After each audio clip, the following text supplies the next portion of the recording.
पिछले भाग में हमने सतलोक के उन दावों को समझने की कोशिश की थी जो सीधे इंसानी जीवन से जुड़े हुए थे। हमने देखा कि अगर सतलोक में इंसानों जैसा शरीर होगा तो उसके साथ जरूरतें, सीमाएं और व्यवहार भी होंगे। हमने परिवार, पृथ्वी को गंदा लोक कहने के दावे और महिलाओं की स्थिति जैसे सवालों को भी व्यवहारिक दृष्टि से देखा। लेकिन ये सवाल सिर्फ शुरुआत थे, क्योंकि किसी भी दुनिया को समझने के लिए सिर्फ ये जानना काफी नहीं कि वहां लोग कैसे दिखते हैं। असली सवाल ये है कि वहां जीवन का अनुभव कैसा होगा। अगर सतलोक में न अंधेरा है, न मृत्यु, न कमी और हर चीज अनलिमिटेड है, तो पहली नजर में ये एक परफेक्ट दुनिया लगती है। लेकिन क्या इंसानी दिमाग और भावनाएं ऐसी दुनिया में लंबे समय तक अर्थ महसूस कर पाएंगी? इस भाग में हम 3 सवालों पर चर्चा करेंगे। क्या अंधेरे के बिना जीवन वास्तव में पूरा हो सकता है? क्या मृत्यु सिर्फ दुख है या वही जीवन को अर्थ देती है? और अगर इंसान को बिना मेहनत सब कुछ मिल जाए तो क्या वह हमेशा खुश रहेगा, या अनलिमिटेड जीवन धीरे धीरे एक मानसिक कैद बन जाएगा? 1. अंधेरे के बिना क्या जीवन संभव है? रामपाल जी कहते हैं कि सतलोक में अंधेरा नहीं है। वहां हर इंसान के शरीर से 16 सूर्यों जितना प्रकाश निकलता है। वहां मौजूद हर वस्तु स्वयं प्रकाशित है। यानी अंधेरे की कल्पना करना ही मूर्खता होगी। सतलोक में रात सिर्फ एक शब्द है, कोई अनुभव नहीं। लेकिन सवाल यह नहीं है कि यह संभव है या नहीं। असली सवाल यह है, अगर अंधेरा इंसान के जीवन से पूरी तरह मिटा दिया जाए तो इंसान पर उसका क्या प्रभाव पड़ेगा? अंधेरा सिर्फ रोशनी की अनुपस्थिति नहीं है। अंधेरा विराम है, अंधेरा भी विश्राम है। अंधेरा मन और शरीर दोनों के लिए ठहराव है। पृथ्वी पर जीवन एक संतुलन पर टिका है। दिन काम के लिए है, रात रुकने के लिए है। दिन ऊर्जा का विस्फोट है, रात ऊर्जा का समेटना है। अगर यह अंतर ही मिट जाए, अगर हर समय एक सा उजाला रहे, तो जीवन में रुकना कहां बचेगा? यह बहुत गहरी बात है कि अंधेरा इंसान को अकेला होने देता है। अंधेरा उसे खुद से मिलने देता है, भीड़ से काटकर अपने भीतर ले जाता है। अगर हर समय उजाला हो, हर समय सब कुछ दिखाई दे, तो इंसान अकेला कब होगा? रोशनी अगर स्थायी हो जाए तो वह रोशनी नहीं रहती। यह मनोविज्ञान का मूल नियम है। जो चीज लगातार मौजूद हो वह सामान्य हो जाती है, और जो सामान्य हो जाए उसका असर खत्म हो जाता है। अगर 16 सूर्यों का प्रकाश हर पल हर जगह हो, तो एक समय बाद वह प्रकाश भी महसूस नहीं होगा। यानी उजाला होते हुए भी अनुभव शून्य। हमें प्रकाश इसलिए प्रिय लगता है क्योंकि हमें पता होता है कि वह जाएगा। उसकी अस्थायी प्रकृति ही उसका मूल्य बनाती है। अगर डर खत्म हो जाए तो समझ भी खत्म हो जाती है। अंधेरा डर देता है, और वही डर सावधानी सिखाता है, सीमाएं सिखाता है, संयम सिखाता है। अगर अंधेरा नहीं तो डर नहीं, अगर डर नहीं तो सतर्कता नहीं, और जहां सतर्कता नहीं होती वहां सीख नहीं होती। तो सवाल उठता है, क्या बिना अंधेरे का जीवन अब भी मानव जीवन कहलाएगा? क्या इंसान सिर्फ रोशनी में पूरा हो सकता है, या फिर उसे उजाला भी चाहिए और अंधेरा भी? क्योंकि नींद अंधेरे में गहरी होती है, सोच अंधेरे में स्पष्ट होती है, भावनाएं अंधेरे में ईमानदार होती हैं। मैं ये नहीं कह रहा कि अंधेरा अच्छा है और उजाला बुरा। मैं ये कह रहा हूं कि जिस जीवन से अंधेरा पूरी तरह हटा दिया जाए वह जीवन चमकदार तो होगा, लेकिन गहरा नहीं होगा। बिना अंधेरे के इच्छा पर कोई विराम नहीं। अंधेरा भावनाओं को गहराई देता है। सोचो, मां बच्चे को रात में सीने से क्यों लगाती है? लोग रात में क्यों रोते हैं? सबसे सच बातें रात में ही क्यों निकलती हैं? क्योंकि अंधेरा बाहरी दुनिया को बंद कर भीतरी दुनिया को खोल देता है। अब सीधे दावे पर लौटते हैं। अगर सतलोक में अंधेरा बिल्कुल नहीं है, हर चीज स्वयं प्रकाशित है, हर पल सब कुछ दिखाई देता है, तो डर खत्म, लेकिन साथ में आराम खत्म, निजता खत्म, गहराई खत्म, भावनात्मक सच्चाई खत्म। तो फिर बचेगा क्या? सिर्फ एक हमेशा चमकता हुआ लेकिन भीतर से रिक्त अस्तित्व। अंधेरा हटाना मानव अनुभव का एक हिस्सा हटाना है, और यह समझना बहुत जरूरी है, अंधेरा हटाना इंसान को बेहतर नहीं बनाता, उसे अधूरा बनाता है। जैसे सिर्फ सांस लेना जीवन नहीं, वैसे ही सिर्फ रोशनी में रहना भी जीवन नहीं। निष्कर्ष, एक गहरी दार्शनिक बात, अगर अंधेरा हमेशा के लिए खत्म हो जाए तो अंततः प्रकाश भी यातना बन जाता है, क्योंकि प्रकाश तभी सुंदर है जब उसके पीछे अंधेरा हो, दिन तभी अर्थपूर्ण है जब रात हो, और जीवन तभी गहरा है जब विश्राम और अंत दोनों की संभावना हो। जो लोक अंधेरे को पूरी तरह मिटा देता है वह इंसान से दिनचर्या, नींद, समय का एहसास और मानसिक संतुलन सब कुछ छीन लेता है। अंधेरा हटाना इंसान को ऊंचा नहीं उठाता, उसे अधूरा छोड़ देता है। 2. मृत्यु क्यों जरूरी है? सतलोक में मृत्यु नहीं होती, लेकिन क्या सच में मृत्यु बुरी है? रामपाल जी कहते हैं कि सतलोक में मृत्यु नहीं होती, ना जन्म मरण, ना बुढ़ापा, ना दर्द। सुनने में यह स्वर्ग जैसा लगता है, लेकिन असली सवाल यह नहीं है कि मृत्यु है या नहीं। असली सवाल यह है, मृत्यु हटाने से जीवन का क्या बचेगा? मृत्यु ही जीवन को कीमत देती है। सोचो, अगर तुम्हें पता है कि यह जीवन सीमित है तो हर पल की अहमियत होती है। हर निर्णय भारी लगता है, हर मौका दोबारा नहीं मिलता। अब उल्टा सोचो, अगर मरना ही नहीं है, समय अनंत है, तो दिमाग क्या कहेगा? आज नहीं तो कल, कल नहीं तो 100 साल बाद। टालना आदत बन जाएगा, तत्परता खत्म हो जाएगी और धीरे धीरे अर्थ खुल जाएगा। सीमा हटते ही जीवन गंभीर नहीं रहता। अमृता यानी ऊब का अंतहीन कुआं। शुरुआत में अमर इंसान उत्साहित होगा, मैं सब कुछ सीख लूंगा, मैं हर जगह देखूंगा, मैं हर सुख भोगूंगा। लेकिन एक सच्चाई है, इंसानी दिमाग हर अनुभव का आदी हो जाता है। कुछ सदियों बाद हर रिश्ता दोहराव लगेगा, हर जीत फीकी लगेगी, हर दर्द भी नयापन खो देगा। तब जीवन जीना नहीं रहेगा, वह सिर्फ समय काटना बन जाएगा। आज इंसान मेहनत क्यों करता है? क्योंकि समय सीमित है, शरीर बूढ़ा होगा, मौका निकल जाएगा। लेकिन अमृता में न बुढ़ापा, न अंतिम सीमा, न समय का डर।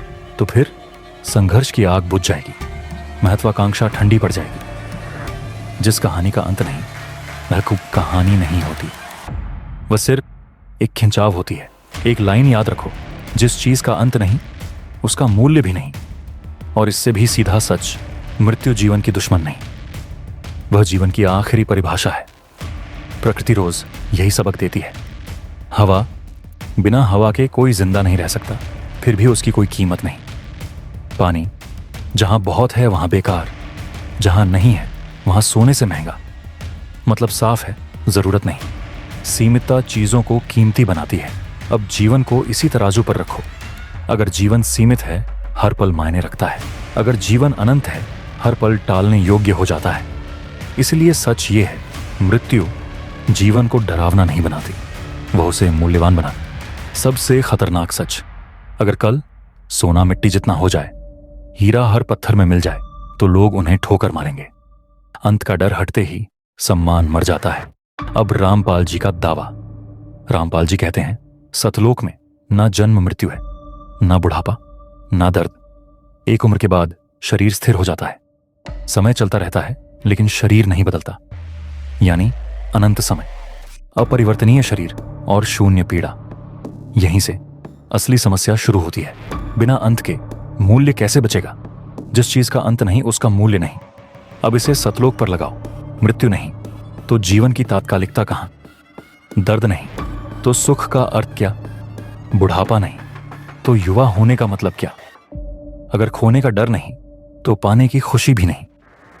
अंतिम निष्कर्ष, जहां मृत्यु नहीं होती वहां जीवन नहीं होता। वहां सिर्फ एक अनंत, स्थिर, भावनाहीन अस्तित्व होता है, और अस्तित्व जीवन नहीं होता। 3. स्तलोक या हैक मोड, जहां सब कुछ अनलिमिटेड। रामपाल जी का दावा है कि सतलोक में सब कुछ अनलिमिटेड है, वहां सब कुछ बिना किए मिलता है। वहां न दर्द है, ना बीमारी, ना नुकसान। सुनने में यह आदर्श लगता है, लेकिन असली सवाल यह है, अगर यह सब नहीं है तो सुख का अर्थ क्या बचेगा? अच्छा और बुरा किस आधार पर तय होगा? सुख हमेशा किसी विपरीत स्थिति से पहचाना जाता है। अगर कभी प्यास ही न लगे तो पानी पीने का आनंद खत्म हो जाएगा। अगर कभी थकान ही ना हो तो थकान के बाद बैठकर सांस लेने का सुख भी नहीं बचेगा। जहां तुलना नहीं होती वहां अनुभूति भी नहीं होती। अब कर्म को समझो। कर्म का अर्थ तभी होता है जब परिणाम हो। अगर न दर्द है, न नुकसान है, न मृत्यु है, तो फिर गलती क्या है? सुधार क्यों? नैतिकता किस लिए? परिणाम के बिना कर्म सिर्फ एक क्रिया रह जाता है। उसका कोई नैतिक भार नहीं होता। सुरक्षा का भी अर्थ तभी होता है जब खतरा मौजूद हो। एक साधारण उदाहरण सुनो। हम बच्चे को संभालते हैं क्योंकि उसे गिरने से चोट लग सकती है। अब सोचो, अगर गिरने से कुछ होता ही नहीं तो संभालने का अर्थ क्या बचेगा? सावधानी क्यों? डर क्यों? बच्चा कैसे सीखता है? गिरकर, चोट खाकर, डर को समझकर। अगर न गिरने का असर हो, ना चोट हो, ना कोई परिणाम हो, तो सीख होगी कैसे? बच्चा यह कैसे जानेगा कि गिरना गलत है? यह कोई फैसला नहीं है, यह सिर्फ एक सवाल है। मैं यहां कोई अंतिम निर्णय नहीं दे रहा। मैं सिर्फ इतना कह रहा हूं, जब हम किसी लोक की बात करते हैं तो उसे जीवन की सामान्य घटनाओं पर भी खरा उतरना चाहिए। अगर जन्म है, चलना है, खेलना है, गिरना है, तो परिणाम भी होने चाहिए। अब प्यार को समझो। प्यार यूं ही पैदा नहीं होता। वह जन्म लेता है डर से, जिम्मेदारी से, नुकसान की संभावना से। मां बच्चे को सीने से इसीलिए लगाती है क्योंकि बच्चा गिर सकता है, बीमार हो सकता है, मर सकता है। अब सोचो, अगर न दर्द है, न बीमारी है, न मृत्यु है, तो मां का डर कहां गया? और जब डर ही नहीं, तो वह प्यार किस आधार पर खड़ा होगा? सबसे महत्वपूर्ण बात, रामपाल जी यह नहीं दिखाते कि सतलोक कैसे बेहतर है। वह सिर्फ यह दिखाते हैं कि पृथ्वी कितनी घटिया है। और याद रखो, जब कोई विचारधारा अच्छाई को ऊपर उठाने के बजाय वास्तविकता को गाली देने लगे तो समझ लो वह सच नहीं बेच रही, वह पलायन बेच रही है। अब जीत और खुशी को देखो। जहां डर ही नहीं, वहां जीत किस बात की? जहां हारने की संभावना खत्म हो जाए, वहां जीतने की खुशी कैसे बचेगी? जीत जोखिम के बिना संभव ही नहीं होती। पृथ्वी पर परीक्षा पास करने की खुशी, बीमारी से उबरने की खुशी, गरीबी से निकलने की खुशी, किसी को बचाने की खुशी, इन सब का स्रोत एक ही है। जो खो सकता था उसे पा लिया। अगर खोने का डर ही नहीं, गिरने की संभावना ही नहीं, तो पाने की खुशी कैसे होगी? एक बात हर इंसान जानता है, मुफ्त में मिली चीज जल्दी बोर कर देती है। मेहनत से मिली चीज लंबे समय तक जिंदा रहती है, यादों में भी, मन में भी। इसीलिए किसान फसल काटते समय रोता है, खिलाड़ी जीतते समय रोता है, मां बच्चे को जन्म देते समय रोती है। क्यों? क्योंकि उस एक पल में पूरा संघर्ष जमा होता है। अब सोचो, जहां संघर्ष ही नहीं, वहां आंसू कहां से आएंगे? सतलोक में खुशी क्यों खोखली हो जाती है?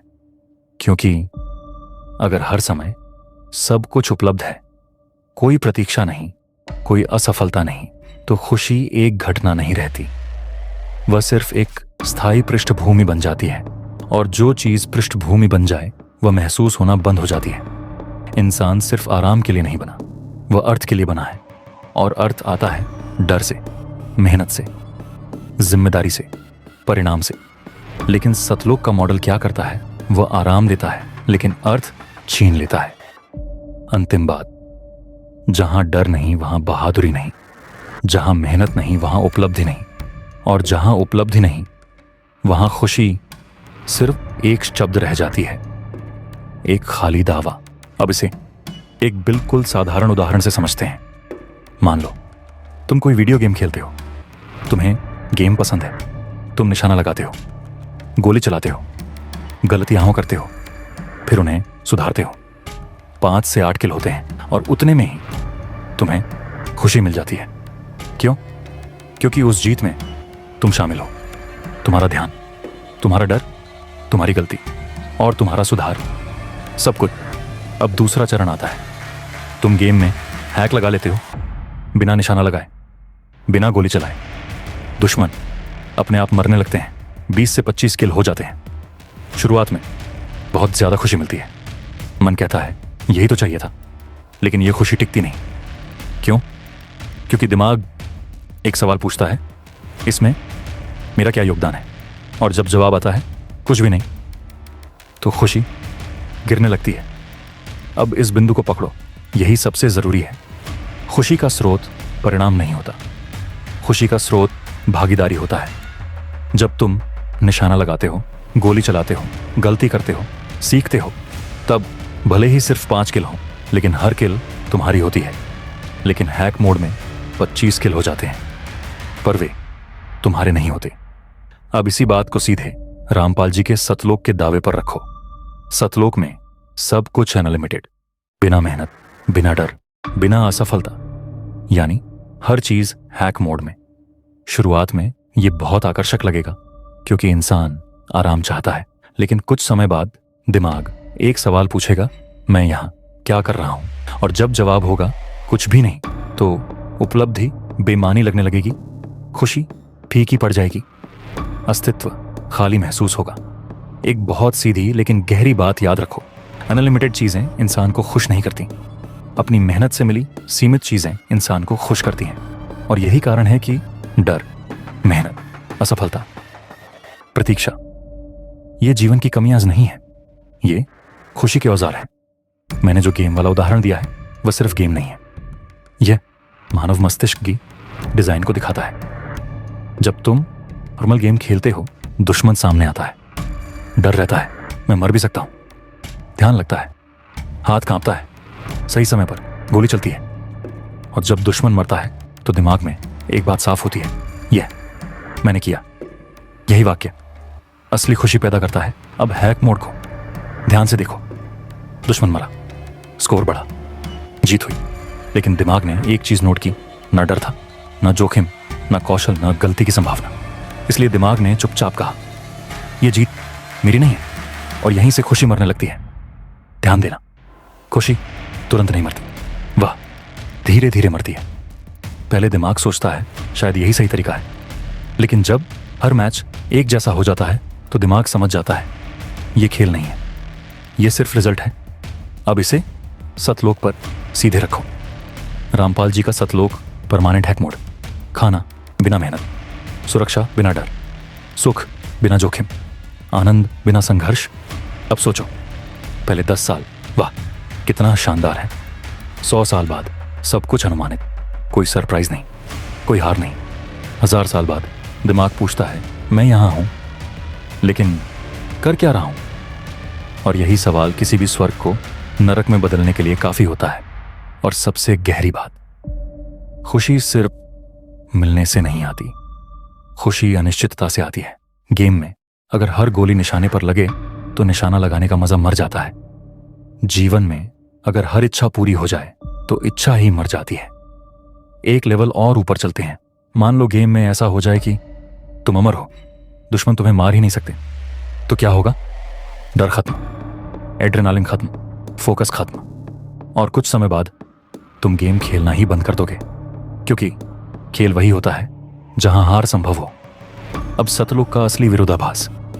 रामपाल जी कहते हैं सतलोक में अनंत आनंद है, लेकिन अनंत आनंद का अर्थ क्या होता है? न कोई शुरुआत, न कोई चरम, न कोई गिरावट, यानी आनंद स्थिर है। और जो चीज स्थिर हो जाए वह अनुभव नहीं रहती, वह पृष्ठभूमि बन जाती है। जैसे लगातार बजता हुआ शोर कुछ देर बाद सुनाई ही नहीं देता। सबसे सटीक तुलना, सतलोक का जीवन उसी हैक किए हुए गेम जैसा है जहां दुश्मन मरते रहते हैं, लेकिन खिलाड़ी अंदर से खाली होता जाता है। और पृथ्वी का जीवन उसी नॉर्मल गेम जैसा है जहां जीत कम होती है, लेकिन हर जीत मेरी होती है। और सबसे जरूरी बात, जहां सब कुछ मिल जाता है वहां इंसान धीरे धीरे खो जाता है। हमने इस पूरी श्रृंखला में सतलोक के दावों को भावनाओं से नहीं बल्कि व्यवहारिक और मानवीय दृष्टि से समझने की कोशिश की। हमने शरीर, परिवार, महिलाओं की स्थिति, पृथ्वी को गंदा लोक कहने के दावे, अंधेरे मृत्यु और अनलिमिटेड सुख जैसे सवालों को एक एक करके देखा। और शायद सबसे बड़ा सवाल यही निकलकर सामने आता है कि क्या केवल दुख का न होना ही किसी दुनिया को परफेक्ट बना देता है? क्योंकि इंसानी जीवन सिर्फ सुख से नहीं बनता। अर्थ, संघर्ष, सीमाएं, डर, खोना, इंतजार, मेहनत, शायद यही चीजें जीवन को महसूस करने लायक बनाती हैं। अगर हर चीज हमेशा के लिए मिल जाए, अगर कुछ खोने का डर ही खत्म हो जाए, अगर मृत्यु, अंधेरा और कमी पूरी तरह मिट जाए, तो क्या जीवन वास्तव में बेहतर बनेगा? या फिर धीरे धीरे जीवन सिर्फ एक अंतहीन अस्तित्व बनकर रह जाएगा? इस वीडियो का उद्देश्य किसी की आस्था का अपमान करना नहीं था। उद्देश्य सिर्फ इतना था कि जिन दावों पर लाखों लोग अपनी जिंदगी आधारित करते हैं, उन्हें पूरी गंभीरता के साथ समझा जाए। अब निर्णय आपका है